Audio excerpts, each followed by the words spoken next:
Starting a new landscaping project can be a little bit overwhelming, but you always have the option to break the project down into steps. And today I just want to share a little bit of insight, a few tips into this part of the landscape design process, how to break your upcoming landscaping project, especially if you're a do-it-yourselfer, how to break it down into smaller steps to make the installation a little bit more manageable. My first tip is the most obvious tip. It's why you're here. Start with a plan. And when I say plan, I don't just mean like a sequence of steps, like what to do first, what to do second.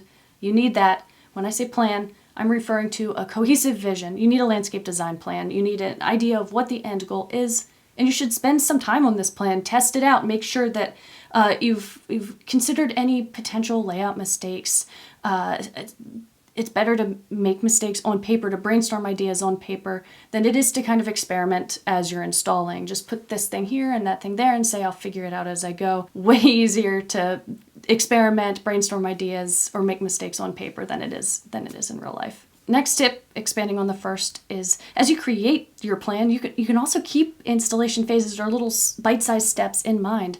Make it so your landscape looks good. If you do this section first, design that section so it looks pretty much complete if you were to take a break for a while after finishing this first section, and then add the second section into your design. Then make it so it looks good if you take a break at that point. Then you don't have these awkward in-between spaces.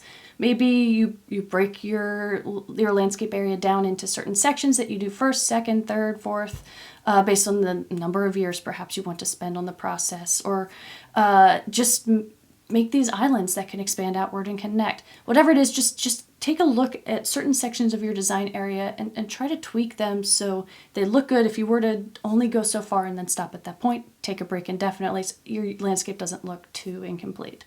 And of course, as you plan in phases, you'll need to carefully consider your budget. If you have a certain number allocated toward a landscaping project, it may be way less intimidating if it's broken down over 3 or 5 years, for example. You can also consider the phases of installation you want, add up how much each phase would cost. You have a pretty good idea of how much money you're going to need when. It's just worth spending time just putting dollar signs to each step of the process. Next, I want to emphasize the fact that there's a surprising amount of flexibility. You have options as you're laying out your design as far as what area you want to install first. If you want to do the front yard, the backyard, or this garden bed or that garden bed, as long as you're not going to be damaging the already installed section as you're installing the next section, for the most part, you have a lot of flexibility. When you get to the nuances of installing things, of course, you want to do things that go underground before you do things that go above ground. A lot of times folks like to do hardscaping before they do the garden beds so they don't have to worry about stepping on plants and such as they're installing a hardscaped pathway in between two garden beds.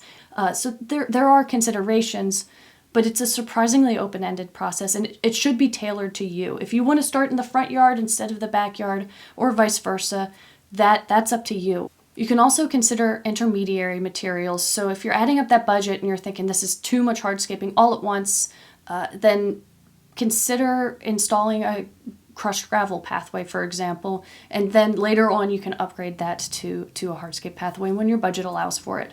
You may be losing a little bit of money in the meantime. Maybe you can't reuse that material somewhere else. That does happen, but folks forget to consider that you could do something in the in-between that's still very functional. It just might not be ideal. Getting into more specifics, this is commonly overlooked, the weed species that are growing in your design space. Get them identified, get to know them, because not all weeds are created equal. Some are just no big deal, but others might take a lot of work to completely eradicate, and you should do so before moving on to other steps in the process.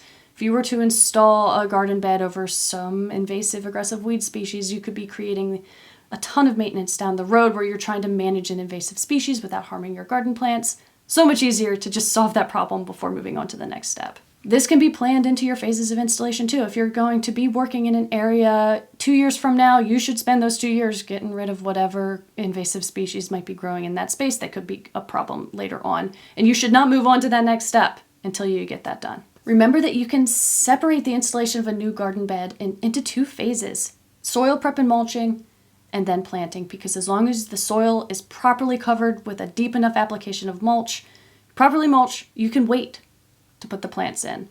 And when you're ready to put the plants in, you slide the mulch away, plant the plant, put the mulch back, maybe top dress with a little bit of mulch.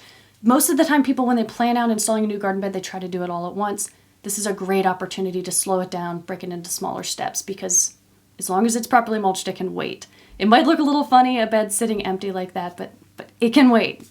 The soil should never be exposed, and your first application of mulch needs to be pretty deep. Needs to be deep enough. Check out my video resources on mulch and mulch best practices. But once you get that done, that bed can sit, and then you can figure out the planting situation, shop for plants, all of that afterwards. It's a great opportunity to take a pause, get this done, take a break, then move on to the next thing. You can also plan your soil prep in phases, especially if you're using smothering or compost in place methods. I detail how to do that in a series of videos, which I'll link in the description below.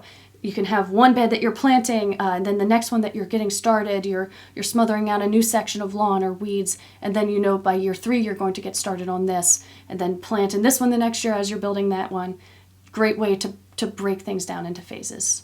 When moving on to plants, be sure to prioritize your planting. Start with the most important plants. Typically, you start with the largest and work down to the smaller plants. But you could think about privacy plants, windbreak plants, shade plants, anything, focal point plants, anything that's going to add the main structure of your landscape design. You could just start with those plants first. Work from larger to smaller, add in additional details after that. I teach you how to design structural plantings in my online course, Design Your Own Landscape Layout. So if you want a little help with this, how to design the first round of plantings, the next round of plantings, there's information about that course in the description below. Check out that link.